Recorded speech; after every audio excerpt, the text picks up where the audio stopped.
Today on the World Triathlon podcast, we have two names who will be very familiar to anyone who has been following the series and World Cup circuit for the past decade. Gillian Sanders, the three-time Olympian turned commentator and lawyer, and Tommy Zaferes, former USA triathlete turned all-rounder on both sides of the camera. Guys, welcome on. Good to have you for this look back over the season and a preview of the big one. How are you doing? Yeah, good. Thanks, Doug. Hi, Tommy. Really nice to be here. Looking forward to a little chat about what we can expect. Yeah, good to be here. Thanks for having us, Doug. Good to see you, Gillian. I'm excited to talk about this because, we have no idea what's going to be happening. So ready for Doug to throw some stuff at us and see what we can remember. Before we get into the week's episode, if you're lucky enough to be in Abu Dhabi competing or cheering on next weekend, then check out the My Whoosh booth at the Championship Finals Expo.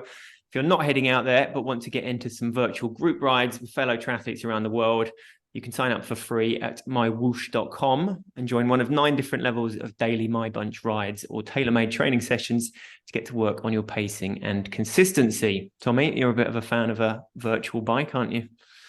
Especially having a new baby, that's like 90% of my riding now is at 8 p.m. at night, like after the baby goes to sleep. Yeah, jump on virtual platforms, boom, get your ride in. Gillian, do you partake, or are you still like, obviously, presumably you're missing slightly like the grind, but do you prefer to get out and about, or are you... I try and eke out the good weather as much as I can, and then if it's awful, then I'll head virtual. Yeah. And there's plenty of horrible weather in the UK, so yeah. And as a final piece of business, before we get into things, I know you two are quite into this. The World Triathlon has teamed up with obstri.com, obstri.com, home of the best triathlon fantasy league game out there. So do join up, join the World Triathlon League, test your race know-how against the likes of Tommy and, rumour has it, an undercover Gillian Sanders. Yeah, I enjoy using my pseudonyms, as do you, Doug. Yeah, Doug, how does it feel to say the best fantasy website when you've been running your Excel spreadsheet for the entire year? I feel like that spreadsheet will go down in like some sort of triathlon museum in 50 years' time. People will look back on that and be like, my God, what the hell was that? But yeah, blown out of the water by Obstri and their nice, efficient, easy to use version. Yeah, it's nice to have the lead swim, bike and run like aspect as well, which was quite cool. I enjoyed putting that in. I think I only got one of the 3 rights, but a lot of fun. Yeah. All right. Well, you didn't bring it up when I was for my version, did you? You didn't say that was a nice thing. So here we are, Championship Finals 10 days away. They're an interesting beast, aren't they? More points on the line and races within races. Gillian, Championship Finals, you've raced several. Didn't always have your best results there, should we say? Fair to say? No. But yeah, like how there's always that sort of slight unique atmosphere to them, right? Yeah, it's great because you've always got all the age group athletes there, which adds a different dimension. There's a lot more support out on the course, especially if you're not racing, in your home country. So yeah, it's always great, more support. And yeah, I think some athletes, it helps elevate their racing. That atmosphere is great. And yeah, I suppose just a little bit of pressure as well. There are some extra points on the line. There's world titles on the line. And yeah, this year particularly, it's been a really long year. There might be some tired bodies there, but I think everyone wants to finish on a high. Also Olympic points on the line, and we've got some really close leaderboards. I think it's going to be a really exciting way to head into the final this year. Yeah, it's almost got a sort of Olympic finals type vibe to it this time with those sort of head-to-head battles. When you have been on those start lines for the finals in the past, have they had, have you sensed very much like a different energy and a different electricity from those athletes that have, all to go for? There's some just kind of wanting to finish the season on a high. There's a lot going on there, I'd imagine. Yeah, I'd say, and also say there's probably sometimes more of a tactical nature to the racing, specifically amongst countries. And we'll probably get into it in a little while, but I think we might see a bit of tactics in play, specifically in the men's race next week. Tom, you didn't ever race the Championship Finals, did you? No, I didn't. Shot a few. Shot quite a few, and it's always the most challenging week, I think, of the entire year. So it's almost similar to being an athlete, actually, because you have to prepare for it differently than you prepare for just a regular event. Because yeah, you have all the para events, you have the U23s and the age groupers, and of course the elite. So it's quite the week. I think in Edmonton last year, the grand final, when there was 4 back-to-back Olympic distance races, I ended up running around 22K with all my cameras by the end of the day. So more than a half marathon with cameras just to cover the event. So big day. Yeah. So you take your comfy shoes would be the recommendation there, Tom.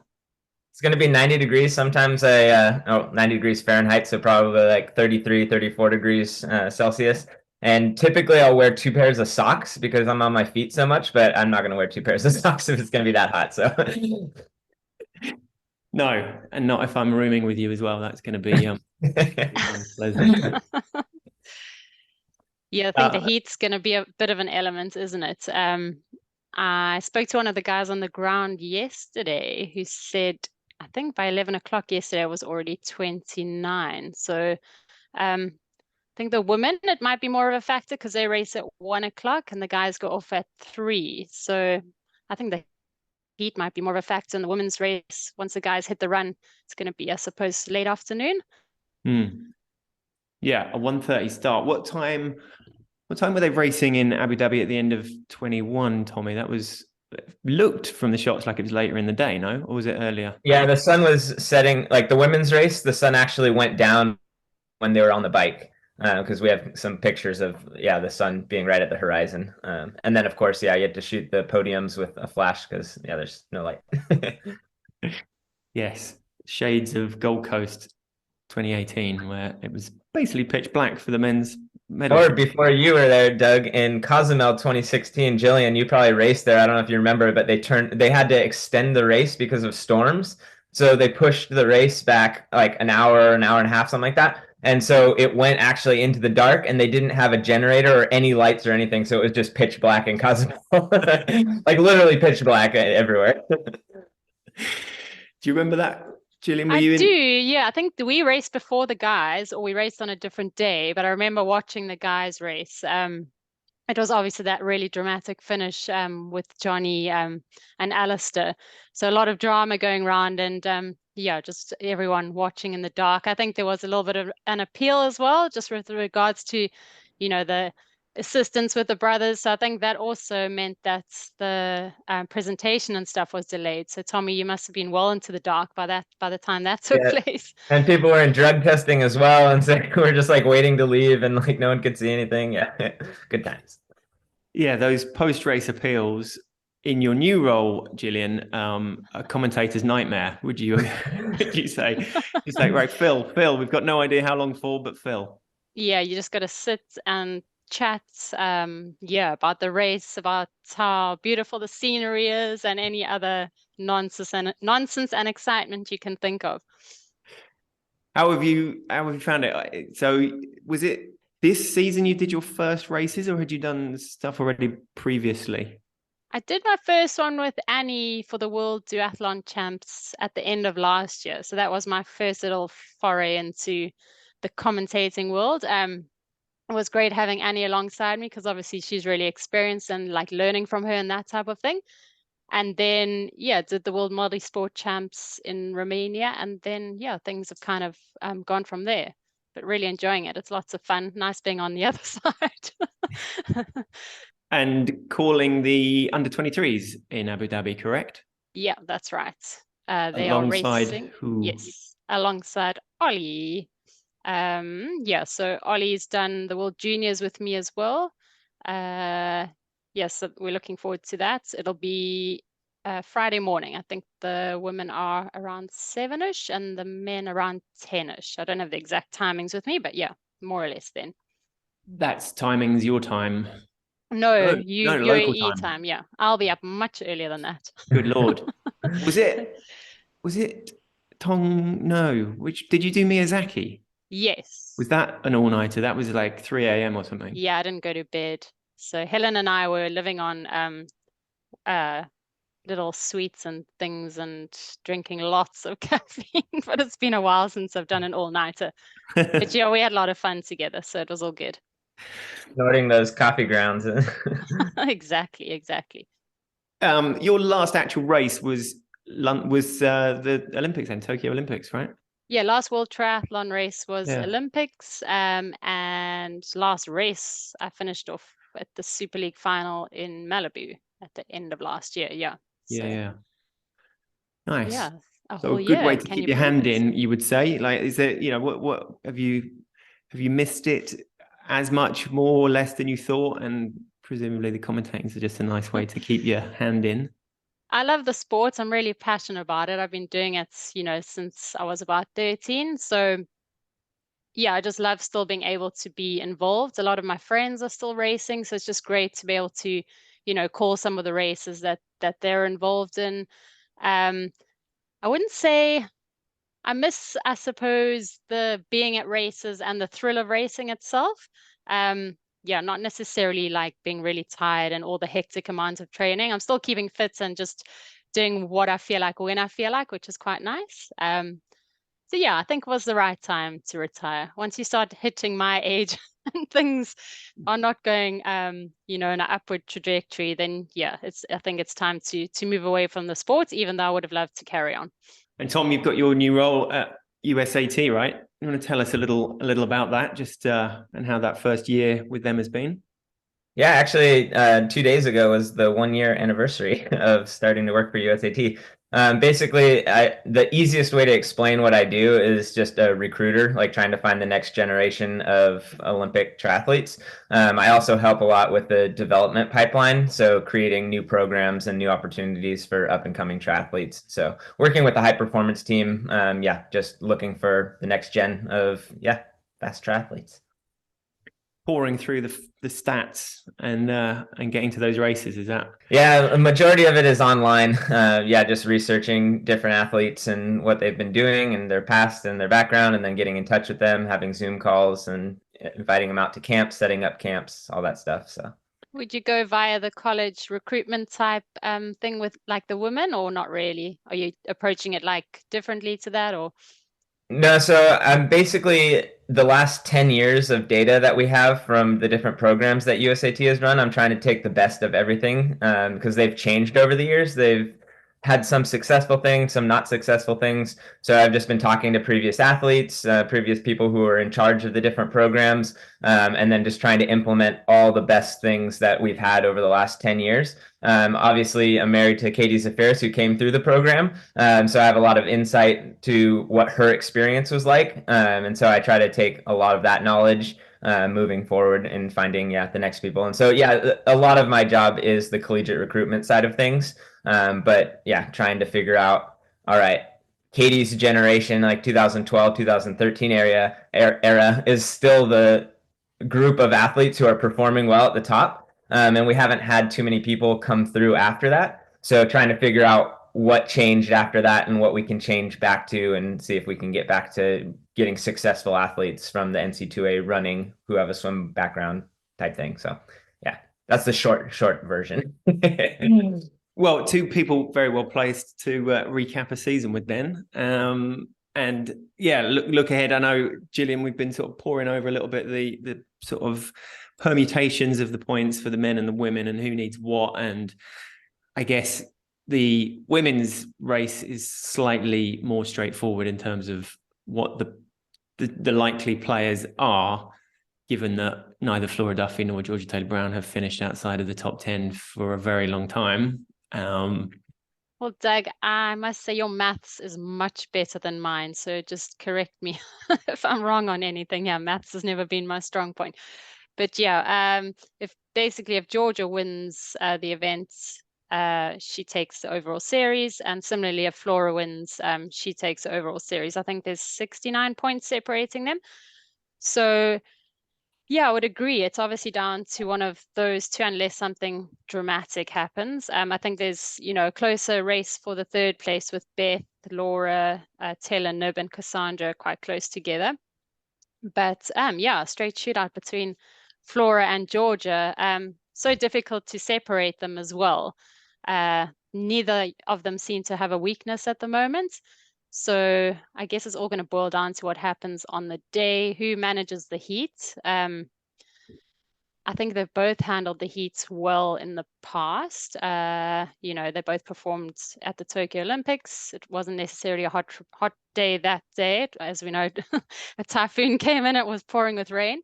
So I don't know. It's going to be really tough to call it between the two of them. And I think we're just in for like a really epic day of racing. I would think there's probably going to be a breakaway of some type. So, if you look at the last two races, Bermuda and Cagliari, both Olympic distance, and there's been breakaways in both of those races. So I think we can probably expect a breakaway in the women's race. That's my prediction. And provided both of them are in that breakaway, then it's going to come down to the run. If one of them misses it for some reason, well, then, that makes things a bit simpler. Tom, would you agree with that? I mean, it's interesting, isn't it, that I guess it doesn't appear like Flora has a weakness, given that she's won in Abu Dhabi, she's like lapped up the rain in Bermuda and Tokyo and so on as well. So, if Georgia was to, where can that be? Where could it be won on lost? If perhaps, like, even though she's sitting second in the rankings, for some reason Flora feels like the favorite. Yeah, I mean, that's why it's going to be an amazing race. I'm very excited for this because you could come up with any scenario and either one of them could win. I do believe it's going to be a breakaway as well, and it's going to be a technical course, and neither of those, like both of those athletes are so strong that they're not going to get dropped from any front group. They're going to be at the front of the race. So it's going to come down to the run, in my opinion, and it's interesting because obviously Flora was not feeling her best in Yokohama, but Georgia got the better of Flora there in Olympic distance. Georgia did have a flat at the Olympics for the last probably 4 or 5 minutes of the bike, and so she lost some time there. Flora most likely would have gotten the better of her, but who knows? Like, when you're in that position and you're running together side by side, you always find that little bit extra. It's in Commonwealth Games. I think Flora got the better of Georgia there, so both people have had completely different lead ups. Flora raced 70.3 Worlds. She raced in Bermuda. Georgia raced all of Super League, but then sat out Bermuda, and she's been in Dubai training in the heat already. And Flora's in Girona right now, where it's not like super warm. So, I mean, it's anybody's guess. 2 completely different approaches to the lead up to this race. And I truly believe they're going to be running side by side until probably the last kilometer. I guess like an interesting comparison, straight comparison, is the race in Abu Dhabi last year, right? Where Flora kind of pulled away, and then Georgia, it looked like was going to kind of maybe bridge back up, and then couldn't quite make it. But a very different course this time. Well, literally a different course. Yeah, looking at the new course, like, I haven't seen an elevation profile, but having been there before, I'm pretty sure it's dead flat. And so it's just going to be more technical. There are a lot of corners, a lot of I wouldn't say U-turns, but like, it's almost impossible to explain. Like, you have to see on the map, but there's like zigzags and like roundabouts, and like you basically do a 90-degree turn, and then there's like an arcing turn, and then like sharp turn. So there's like a bunch of those things. There's also 9 laps. And so having 9 laps just means you have to hit every single one of those corners again. So if there's, let's just say 10 corners, you have 10 more corners. And if you lose like half a second or a second on each corner, that's a lot of energy in an Olympic distance race. So even though it's a little bit more flat, I think technically, like, the riders who are able to hold wheels or have more speed through the corners and are able to be more efficient are going to perform a bit better. How hot was it last year in Abu Dhabi? Like, it was later in the day, but was it still kind of searing heat for shooting and racing in? You weren't there, were you, Gillian? No, I wasn't there, so I'm waiting for Tommy to answer this one. As I recall, like, I don't remember being hot at all. And so it was a different time of year as well, I believe. Yeah, I think it was November. I think it was the beginning of November. Yeah. Which should have been hotter. So I don't know. I feel like I would have remembered if it was like destruction of heat, but also, it wasn't it sprint distance? Yeah, it was sprint distance last year. So that also changes everything. I think Olympic distance, you'll be able to tell a huge difference even if it was the same temperature. So yeah, sprint distance, you can kind of get away with it, but Olympic distance, I think a lot of people are going to be found out if they don't hydrate properly, or you just go a little bit above that line and then you pass your threshold and can't get your heart back down. So yeah, it's going to see a lot of explosions, I have a feeling. Yeah, I think the guy I spoke to yesterday said the water's between 27.5 and 29 at the moment. So it's also going to be quite a hot swim. And Tommy, you'll know from swimming in hot water. I mean, you heat managing Nothing right from the worse. start. There's Exactly. nothing worse. Yeah. So I think, yeah, that might also be, something that might affect the athletes. I'm sure a lot of them are aware of that from the race last year. But like you said, a sprint distance race is pretty different to an Olympic distance race. There was no Alex Yee or Hayden Wilde in Abu Dhabi last year, was there? Hayden was there. Hayden was Hayden there. finished 8th, I believe, Right. if I recall correctly. And so, yeah, just to kind of go back to that point. So by virtue of the pandemic pushing them back from the schedule for 2021, Hamburg and Abu Dhabi obviously became part of this season's series. So 2 races effectively in each. The Hamburg race, WTCS Hamburg of last year, didn't have, I guess, many of the big names racing due to it being so close to the Olympics and so on. Tim Hellwig and Laura Lindemann both won. So Laura's now, where is she, 3rd or 4th in the rankings? 4th, yeah. 4th. I guess, like, perhaps that was, if you're looking back and totting up the points and kind of who's where through the season, for Leo Berger to have finished 3rd in Hamburg, to like a Tim Hellwig and Paul Georgenthum, his teammate, I wonder if he would look back and think that was a bit of a missed opportunity. I mean, obviously gave it all and that was a hell of a sprint finish, but he went from 3rd there to then taking 14th in Abu Dhabi. Having never won a World Series, basically, I'm kind of, those are 2 that I guess looking back, he might be thinking, yeah, that was a chance. Well, his 14th place isn't going towards his title because he has 4 races and he has like a couple seconds and a couple thirds. Yeah. So he's sitting in a really good spot. And I think with your maths, Doug, you have said that he would need to finish first and Alex and Hayden would need to finish outside the top 6 for him to take the title. Which, when you kind of write it down, you sort of think, well, it doesn't seem beyond the realms of possibility. But I don't know, what would you consider to have been the biggest shock in a finals or in a final tot-up? I know, like 2019, Vincent was, I think he needed 6th, right, and came 6th, but was right on the line of being able to cross the finish, let alone do what he needed to do, become world champ.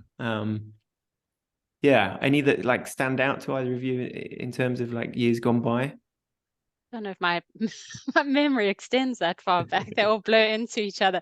Tommy, I don't know about you. Katie's showdown with Vicky was pretty amazing in 2018. Yeah, that probably was one of the biggest in Gold Coast, where, yeah, it was whoever won, Vicky or Katie, no matter where they finished in the field, it's just whoever beat the other. And Katie actually had dropped Vicky and attacked like on the 3rd lap, but then got reeled back in, and then Ashley attacked and Vicky was able to go with Ashley and Katie got dropped from that. And so then Ashley won the grand final in her home country. Vicky finished 2nd, won the world title, and then, yeah, Katie finished 3rd. That was pretty epic. Sorry, go on. No, you go first, Doug. Well, no, I was kind of looking back at how close various ones have been in the past, and you stack up when like Javier Gomez and the Brownlees and Mario, who were all kind of going toe to toe, but there weren't actually that many where, like, for example, this time you've got like such a even sharing of the spoils, I guess, of those golds coming into the finals. That's kind of what makes it so interesting this time. Around. The men and the women as well, which, for fans and spectators, it's going to be such good watching. I think we all just can't wait to see how it all unfolds. Yeah, I was looking at the results and just trying to see, because basically what I wanted to see what started this was where has Hayden and Alex come out of the water comparatively to each other, and also Yella. And so I was kind of looking back at results and I'm like, they haven't really raced each other in terms of this series. Like that's how they all have so many points and are so close together, is because they all have good results, but at different races. There was just so many race opportunities this entire year slash last year that go towards this grand final. And I think that's really exciting about this. Same thing on the women's side, like between sprint distance and Olympic distance and all over the world, different athletes racing different races and not actually going head to head. Yeah, we have much closer battles coming in. And yeah, it was interesting listening to Vince's post-race interview in Bermuda, where he said that tactics might come into play in the French camp. And he specifically mentioned that he would be helping out Leo to try and get him to win the title. So I wouldn't be surprised if we see a French train up the front in the men's race there. All four of those Frenchmen are really good swimmers and bikers. So I think, yeah, they're going to be trying to create a breakaway in the men's race, whether it sticks or not. My view is the opposite to the women's race. I think it's going to come down to one big pack. Tommy, you might disagree. I'm not sure. But I think with the likes of Hayden, if Vasco doesn't swim as well as what he did in Bermuda and he finds himself behind, he'll also be driving that pack. And then obviously the Norwegians as well. So you got a lot of firepower that's going to be coming from, from the mid-pack swimmers chasing down that French train. Yeah, I agree with that. That's always my internal debate when going through the fantasy picks, trying to figure out like, all right, who potentially could swim in the front group? What are they like on the bike? What are their technical skills? How strong are they? But then you like look at the back end of the field where you're like, Hayden will stop at nothing to get to the front. And his swim this entire season, every single race, he's been last out of all of those guys. So he basically is coming through the whole field. And those other guys are strong enough that he's not going to drop them getting to the front. So I have a feeling like Hayden is going to be the main driver to get to the front of the race. And then, of course, he's just going to pick up, even the Norwegians. He's going to pick up Yella. He's going to pick up Alex. All these guys that need to be at the front of the race. And they'll just work together until they get to the front. Yeah, and similarly, if Alex, doesn't have a great swim, we saw what Sam Dickinson did in the Com Games. He played a bit of a domestique role, and I wouldn't be surprised if the Brits have also got some tactics, prepared to get Alex towards the front as well. Sam's super strong, and he drove Alex back into that race in the Com Games, with Alex then, catching up to Hayden and then outrunning him.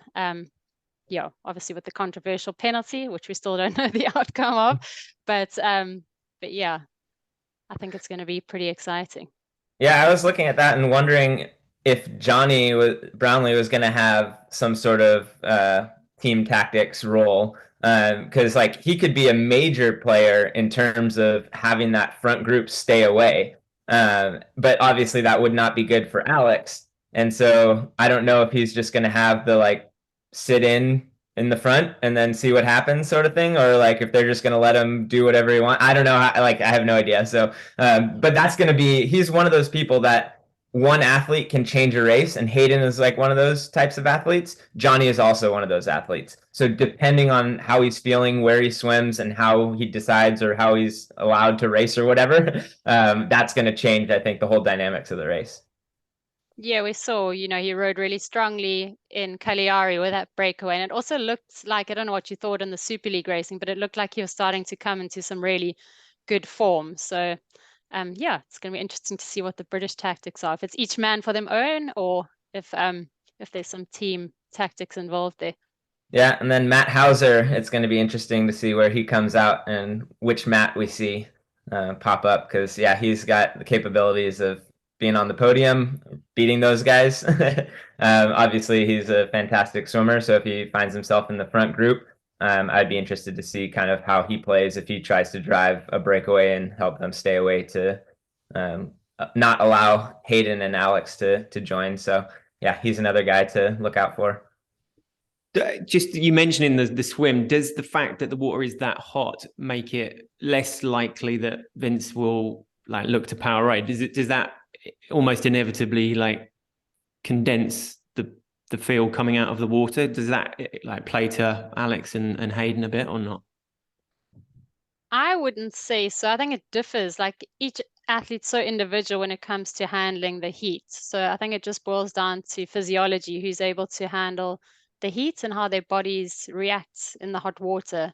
It's very salty as well. So like the water's saltier than normal there. So it's also going to create more buoyancy than normal. We know obviously the wetsuits give a lot of buoyancy, but I suppose that to a certain extent will help the weaker swimmers, the extra buoyancy. Yeah, also, it really actually depends. If you had said it's like 27 or 29, that is a huge difference, 27 or 29. So if it's 27, there's not going to be a problem. If it's 29, then I don't think athletes will slow down or like change their pace, change their race strategy based on the temperature. They'll just find out afterwards. Okay, that was probably too hard, but like everyone's just going to go like super hard. And like while you're swimming, if it's 29, you're not going to feel that like until later. So nobody's going to change what they're doing. But yeah, I would say if it's 27, everyone's going to be fine. If it's 29, some people are probably going to feel that. Interesting. Yeah. And just on the kind of the breakaways side of things, I guess, leads, yes, like Johnny and Alex were taken out by that accident, but leads was the last time we saw Vincent and Leo going away together. Obviously that, Vince hitting the barrier somewhat put a kibosh on what could have been, had they stayed together, could Vincent have helped Leo, help drag him to a better finish there even, do you think? Yeah, absolutely. I think I mentioned this a little bit before, like with Georgia and her flat at the Olympics, like running by yourself and from a position of kind of, I don't want to say chaos, but like of something that was unplanned, is a very hard thing to do. And so if everything had gone well in Leeds and Vince and Leo were running together, Hayden probably wouldn't have caught them. I don't know. Like, you never know. You can always play the what if game, but like having two people to work together and pace off each other, if you just have somebody else that you're looking at and you're not paying attention to how your legs feel or like how hard you're breathing or your heart bumping, like that makes a huge difference in terms of performance. So yeah, if they're together, I would say the performance is going to be elevated. And also in Leeds, Georgia missed out to Cassandra, right? That was it was a race of shocks there. Cassandra's like, not necessarily going to be challenging for the title, highly unlikely, but depending on how she's been over the last kind of month, having not raced since Cagliari, she's another one that could have a big influence and be one of those important people that could fit in between Flora and Georgia that could help Flora win the title, right? Just, I don't know if we mentioned that earlier, but there needs to be, if they finish 5th or lower, then Flora needs an extra athlete between her and Georgia in order to take the title. Yeah, Cassandra's sitting in 6th at the moment, but I think I said at the beginning, there are, I think 4 of them that are pretty close together gunning for that 3rd spot. So I know Cassandra's had, quite a few changes in her coaching environment. She's moved up to Lafra. She's moved away from France. So it might, take a little while for that bit of transition period for her to get her rhythm back, but I would never discount her. So she could be one of those athletes who could get in between Georgia and Flora, like you said. But yeah, I would never discount Cassandra, particularly on the run. We all know how strong she is on the run. I think with her, she did lose a little bit of confidence with her bike. She had that horrible crash in Yokohama. Thankfully, she wasn't seriously injured. But yeah, I just feel like she had lost a little bit of confidence on technical courses. So yeah, I think once she's got that confidence back, then and a little bit of more settled training environments, etc., she'll be back right up there again. And it's kind of who deals with pressure the best, right? And Flora's obviously had a couple of races where she's expressed after that she's never known that kind of, from being her country's first Olympic medalist to that Bermuda start line again a couple of weeks ago, where everybody was turned out to see her. 2018, she obviously smashed out of the park as well. But for someone like Hayden coming from New Zealand, and the sort of heritage of someone like Bevan Doherty, and as the country's last champ, so you know him quite well, Tom, as well. How it doesn't on the surface look like someone that pressure necessarily has a huge sort of influence over, but you can never tell what's going on behind the eyes, can you? I think he's just one of those rare athletes that performs better with pressure. Like the more pressure there is, I don't know. He just goes into this mode of like pure focus and like knows what he needs to get done. A perfect example is Montreal. If you guys ever watched that, then he had a bike mechanical where he actually lost his chain and couldn't get it back on, was trying to put it back on while riding. He ended up losing the group, getting the chain back on, and then doing his, I think, all-time highest, like 4 or 5 minute power to get back onto the group. And then he still finished, I don't even remember second, yeah, Alex E in the sprint finish, like literally the last like 200 meters. I think Alex just pulled away. So a phenomenal result when the pressure was on, couldn't have been higher, being dropped off the back of a super sprint group on the bike. So that's just like a perfect example of the type of athlete that he is and is able to perform. And obviously another level this year, even compared to last year, where in Abu Dhabi last year, where he finished like 8th, he was running with the front group, but kind of faded a little bit. You're seeing zero fading this year. It's almost like he just grew into a man this year. Like all of a sudden is now, he has that extra level and is just undeniably one of the fastest runners on the circuit, runs toe to toe with Alex E every time.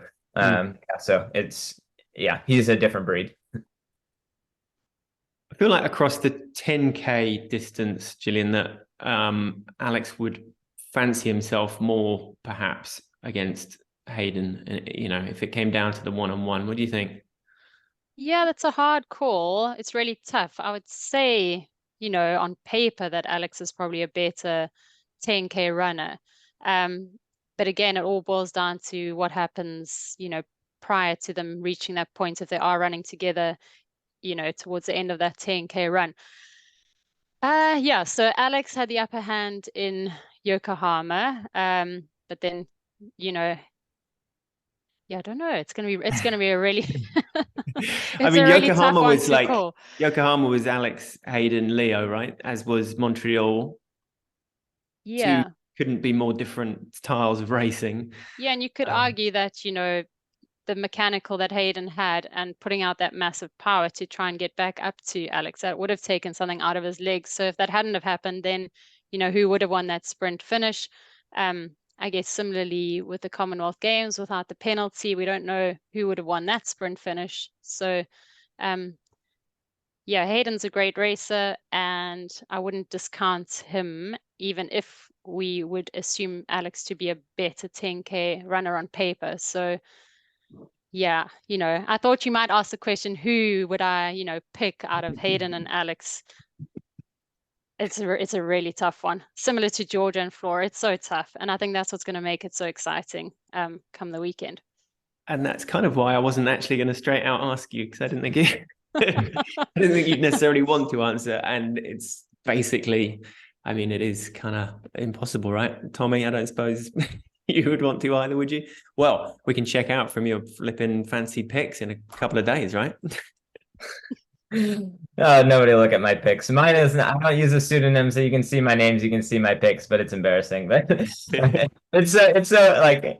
so hard because also I'm friends with a lot of people, so I want to pick my friends, but then I'm like, all right, maybe this race course is different.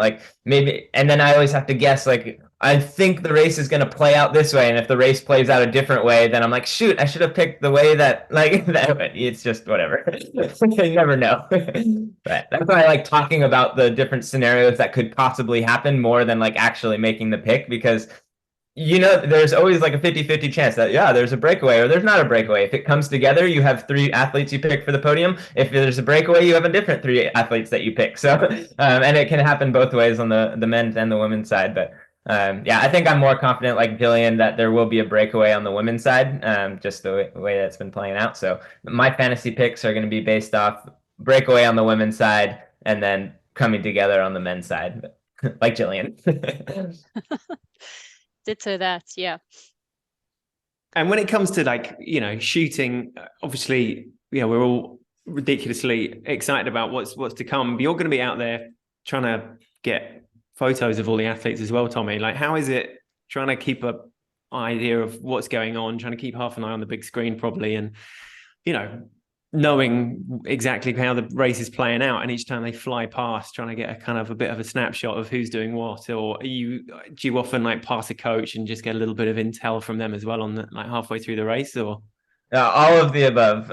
Yeah, so like, thank God for triathlonlive.tv and on demand, because I have to rewatch every race afterwards, because when I'm shooting the race, I have no idea what's happening. Like, after races, like if Katie was racing, like before, she'd be like, "Oh, how did I do?" Or like, "How did it play out?" I'm like, "I have no idea." like no clue. And then sometimes, like, if I want to see who is in, I'll just have to go back through my camera and like zoom in on the pictures and be like, "Okay, so there's like 6 guys in the front group." But then, like, I have no idea what the gap is. Like, as an example, in Bermuda, when I was shooting there, it's like Flora would come by, and then I'd get a shot of Maya, and then I'd get a shot of like the next group, and in my mind, I'm like, wow, they're like super close together. And then I realized at the end of the bike that Flora and Maya had like 50 seconds or something like that on Taylor Nib. And I was like, oh, how did that happen? Like, because I'm just getting a shot, going to the next place and getting the shot. And so to me, it feels like it's immediate, but there's actually like huge gaps. But yeah, I do pass coaches sometimes, or you can hear Triathlon Live, like the coverage, when people are watching on the side of the streets. And so I'll stop and ask, like, what's the time gap? How many people are in the front group? How many more laps are left? Like, and try to get as much information as possible. But yeah, it's a whole different experience being out there shooting and like trying to follow the race. But usually the only time I get to watch is when I'm sprinting back to the finish line, trying to get there before that people are actually finishing, and then get to watch on the big screen down the finish chute. So unfortunately, similarly for you, Gillian, you're often commentating a bit blind as well. When there's no timing goes down, you can't, you know, there's no indication of who's first, second, third. The cross triathlon in Targamuras was quite something to commentate. Yeah, we were stuck in a forest. Doug knows because he was With there, actual Tommy, bears. but we were literally in a forest. Like, we had our commentary booth set up like open air in this forest, and yeah, the comms up there wasn't really good, so we were really having to wing it because very limited information that we had to go off. So yeah, it was kind of Annie and I having a conversation more than anything else. But yeah, it is quite tough, but I think you just pinpoint, you kind of know who's at the front of the race, and then you can, I suppose, talk about what might happen and that type of thing. I think, yeah, they had, you know, similar situation, Vienna Domar with the coverage. Yeah, as a commentator, yeah, you just have to think on your feet, I guess. Do your homework, and yeah, most of the time you know who's up front, so you can talk about, you know, what might happen, that type of thing if things do go down. But yeah, it's fun. Keeps you on your toes. And your fellow countryman Jamie Riddle will be in the under-23 men's, and certainly among the favourites, right? Been great to see him attacking those races this year. Yeah, he's ranked number 1 going into that. So we'll definitely be getting behind Jamie. Obviously, I won't be getting behind him during the commentary because I will remain neutral. But but yeah, hoping that he really has a good race in that under-23 category, because he's had a nice breakthrough year in the elite ranks. So it's really great to see his progress. Nice to see younger athletes coming through from South Africa. So yeah, wishing him a good race. I was on the elite start list, speaking of South Africans. Henry, yeah, I think he got a wild card, so he's, I think, number 66. Obviously, there's no number 13, and could be one to try and break up the swim as well. We have no idea what type of shape he's in, but assuming putting himself on the start line, he must be, you know, feeling strong enough to be there. So he'll be one to try and go with the French athletes and break up that swim. Yeah, Henry's had a huge amount of bad luck, hasn't he? Did he break a bone in his foot as well as double COVID and something else as well, right? So many things. Yeah. I think the most recent one was an elbow. He was doing some technical prep for Super League, which he was supposed to race a series, and he came down on the bike doing some training. But I think prior to that, it was, yeah, like a foot fracture, I think. Yeah, so Yeah. nice to see him back again. He did come back at the Com Games, raced, I think, in the relay there. But yeah, this will be his first individual race, I think, probably since the Olympics, I think. We also had Morgan Pearson on the podcast last week, who's, his first race back was Viña del Mar. Will be back in Abu Dhabi. Good to see him back. He was just smashed the run after various mechanical issues on the bike. So, interesting to hear from someone who had such a kind of meteoric rise into the sport and then was so unfortunate to just, have an entire year out. Yeah, I did ask about the mechanicals because I was like, did he change his from training wheels to race wheels like the night before or something like that? Because getting your chain dropped twice in the race when that doesn't happen during training all the time, that's I was just curious if that happened. But apparently something was wrong with his chain and he had to change his chain 2 days before the race. So he had a brand new chain and then things just weren't operating properly. So that was unfortunate. Yeah. He also left us with the big question, which there's 1 week left for the competition this week. I don't know if you heard, but his question to listeners was, is fashion art? Nothing related to triathlon whatsoever, but obviously it's been playing on his mind a bit. Just wanted to ask, apart from presumably Martin Van Riel, Tommy, anyone who's fashion sense, you're talking to the absolute wrong person to have any I've seen your shirt collection. You're obviously a dedicated follower. So for those of you who don't know, I always travel with a flannel shirt, and so I'm known on the circuit for just wearing a flannel all the time, no matter what the temperature. And so you don't want to go to me for fashion advice. Gillian, who are the fashionistas of the women's circuit? Come on, it's got to be a couple. Women, Cassandra, I'd say. Mm-hmm. Very, as well. Sorry? Georgia as well. She's got a different outfit. She's always going to fancy things because she's getting awarded for. Sophie Coldwell likes her fashion. I know that. But I'd say, Cassandra always looks very stylish. But I think the French are always like that. They always look stylish, don't they? She's always modeling some new Adidas thing that looks like, a French model thing, but it's just an Adidas thing. So, all right. Well, good to close out on such a heavyweight issue. It's been brilliant. Thanks ever so much. A great run through and a nice way to set the tone for what will be an amazing 3 days of racing coming up 24th, 25th, 26th of November on triathlonlive.tv. Gillian, will be hearing from you on the 25th. Yep.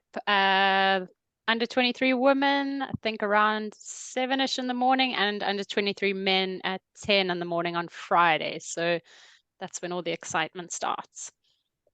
And Tommy will be ferreting around, putting cameras in the faces of athletes when they have other things they need to be doing. And you're going to be shooting a huge amount of racing. Yeah, arriving at midnight on Wednesday and then start working at 7 a.m. that morning with all the course familiarizations for Para, U23, and Elite, because all three of those courses are completely different. So it's going to be from, I think, 8 a.m. until 3 p.m. or something like that. Our course familiarizations is just all day. Strong. That's before the racing.